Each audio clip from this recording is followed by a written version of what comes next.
Female முட்டை வச்சிருச்சுண்ணா. லைவா பார்த்தனா? நேர்லயே பாத்துட்டியா? ஆனா ஏடா முட்டை வைக்கும் போதே பார்த்தா அதுக்கப்புறம் என்ன வருது? இந்த வரைக்கும் இந்த புறா முட்டையே வைக்கலாம் பார்த்தேன். இது ஒரு ஃபீமேலா அப்புறம் முட்டை வச்சுச்சேன். ஆனா இதுக்கு முன்னாடி ஒரு வீடியோ நான் போட்டுருப்பேன். ஃபர்ஸ்ட் நான் வாங்கிட்டு வரும்போது வீடியோ போட்டதுக்கு அப்புறம் நான் புறாவை எனக்கு வீடியோ போடல.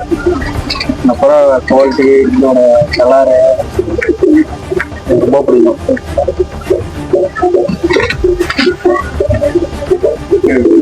கழுகு நாட்டு சிக்கு தரீங்களாண்ணா? ரொம்ப நாளானு கேட்டுக்கிறேண்ணா. பெரிய பேரே தெரியல, குட்டியாடி தெரியலண்ணா சிக்கு. இல்ல தம்பி, இது வந்து நம்மகிட்ட ரேரு. இந்த மாதிரி கலரு உங்களை பொறுத்த வரைக்கும் இந்த கலர் ரேரு. இது ஓல்டு லைனேஜ் நாட்டு வேற. இதோட சிக்கன் ஒன்னு வரைக்கும் எடுக்கவும் இல்லை. இப்பதான் ஃபர்ஸ்ட் டைம் மட்டும் வச்சிருக்கேன். ஃபர்ஸ்ட் இது நான் வச்சிருந்தா, ரெண்டாவது இதுதான் உனக்கு கொடுப்பேன் எப்பயுமே. சரி சரியா?